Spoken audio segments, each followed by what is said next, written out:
오늘 우리가 함께 볼 하나님의 말씀은 사도행전 14장 11절부터 15절까지 말씀입니다. 사도행전 14장 11절부터 15절 말씀 제가 봉독합니다. 무리가 바울이 한 일을 보고 루가오니아 방언으로 소리질러 이르되 신들이 사람의 형상으로 우리 가운데 내려오셨다 하여 바나바는 제우스라 하고 바울은 그 중에 말하는 자이므로 헤르메스라 하더라. 시외 제우스 신당의 제사장이 소와 화환들을 가지고 대문 앞에 와서 우리와 함께 제사하고자 하니 두 사도 바나바와 바울이 듣고 옷을 찢고 무리 가운데 뛰어 들어가서 소리질러 이르되 여러분이여 어찌하여 이러한 일을 하느냐 우리도 여러분과 같은 성정을 가진 사람이라 여러분에게 복음을 전하는 것은 이런 헛된 일을 버리고 천지와 바다와 그 가운데 만물을 지으시고 살아계신 하나님께로 돌아오게 함이라. 아멘. 바울과 바나바는 비시디아 안디옥에서 복음을 전하다가 유대인들의 반대로 이고니온을 넘어갔고 그곳에서 다시 루스드라와 더베까지 갔습니다. 복음을 전할 때마다 믿는 자들도 있었지만 반대하는 사람들도 굉장히 많았기 때문에 그들을 피해서 이동했던 것이죠. 우리는 이 장면을 통해 복음의 삶이 세상에게 환영받지 못하는 삶이라는 것을 알아야 합니다. 빛과 어둠이 함께할 수 없듯 복음은 우리의 죄와 연약함, 세상의 모순을 들춰내기 때문에 세상은 복음에 대하여 반감을 가집니다. 환영하지 않습니다. 복음을 받아들이려면 자신에게 있는 모순, 그 죄와 연약함을 인정하고 스스로 아무것도 아닌 죄인이라는 것을 고백해야 하는데 그것을 받아들여야 하는데 누가 좋아하겠습니까? 자기를 높이기 위해서 예수를 거절하는 것은 세상의 본능입니다. 그래서 예수를 따르는 사람들, 예수의 제자들도 세상 가운데 가면 거절을 당하게 됩니다. 루스드라에서 복음을 전하던 바울은 오랫동안 걷지 못하던 병자를 만났습니다. 바울이 전하는 복음을 들었던 그 병자는 이제 막 예수를 믿기 시작한 것처럼 보입니다. 그를 얽매고 있던 죄로부터 구원되는 것이죠. 그리고 이제는 육신의 병으로부터 구원을 받을 차례입니다. 그래서 바울은 그의 병이 낫도록 선포했고 하나님의 능력이 그를 낫게 하였습니다. 그런데 문제는 여기서부터 시작됩니다. 이방인들은 그들의 종교적 문화에 아주 익숙했기 때문에 하나님의 역사가 어떤 것인지 잘 모릅니다. 하나님의 능력을 맛보아도 우상에게 하던 것처럼 똑같이 반응하게 되어 있습니다. 인간이 가지고 있는 그릇된 종교심에 따라서 자신들이 알고 있는 것만큼만 하는 것이죠.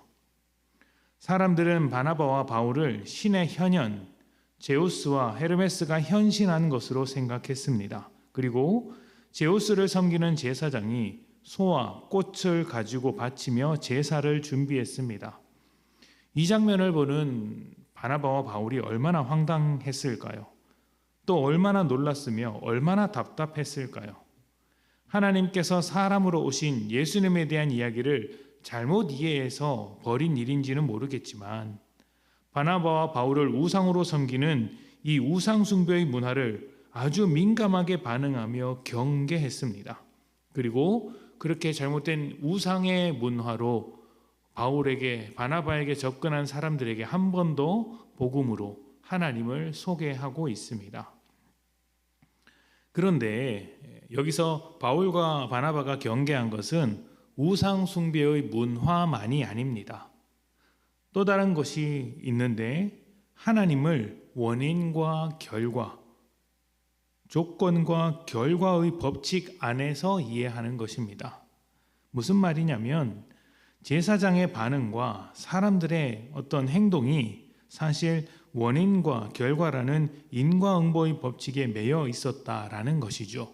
그리고 그것은 은혜로 일하시는 하나님의 일하심과 정 반대에 해당하는 것이라는 말입니다.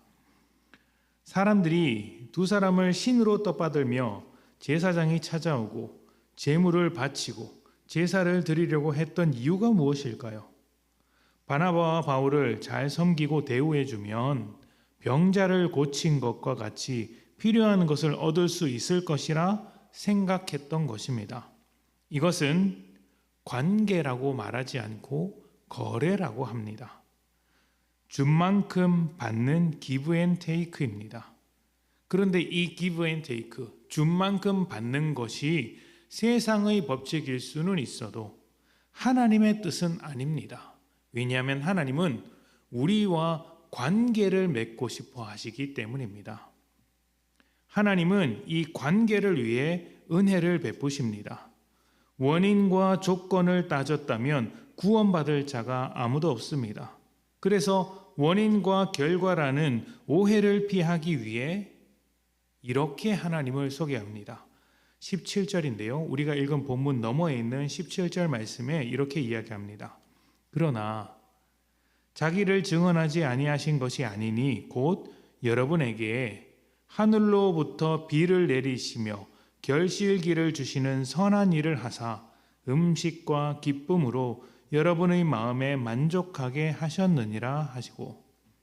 아멘. 이방인이 하나님을 찾지 않을 때에도 하나님은 너희를 위해 일하셨다. 비를 내리셨고 농사의 결실을 맺게 하셨고 먹고 살아갈 수 있도록 해 주셨다라고 설명을 하고 있습니다. 하나님을 믿지 않고 우상을 섬기고 있을 때에도 하나님은 그들에게 은혜를 베푸셨고 하나님께서 통치하시는 그 다스림의 대상에서 제외시키지 않았다는 것이죠. 감사해야 할 일 아닙니까?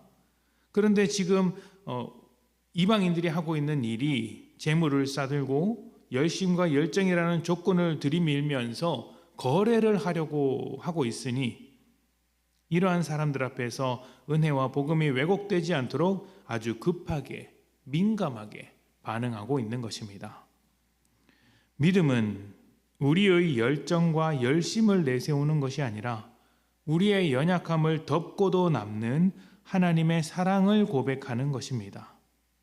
누가 더 잘하냐, 누가 더 훌륭하냐를 따지는 것이 아니라 하나님이 잘하셨구나, 하나님이 참 훌륭하시구나, 이것을 고백하는 것이죠. 하나님의 일하심을 인정하는 것입니다. 우리를 끝없이 사랑하시는 하나님의 놀라운 은혜를 신뢰하며 삶으로 반응하는 것, 은혜의 하나님께 감사하며 하나님을 따라가기로 선택하는 것입니다. 복받은 자로서 순종하는 삶을 사는 것이지 복을 얻기 위해 순종하는 것이 아니라는 말입니다. 만약 복을 얻기 위해서 순종한다면 여러분과 하나님의 관계는 엉망이 될 소지가 굉장히 높습니다. 왜냐하면 우리가 원하는 거의 대부분의 그 복은 우리의 탐욕과 깊은 관련이 있고 그것은 하나님께서 원하시는 것과 다를 것이기 때문입니다. 하나님께 우리의 열심을 자랑하기보다 우리를 위한 하나님의 열심을 자랑합시다. 우리는 하나님이 열심히 하실 만큼 하나님께 소중한 존재들입니다. 이 은혜, 이 사랑을 기억하며 오늘 누구보다 복되게 살아가시기를 축복합니다. 함께 기도합시다.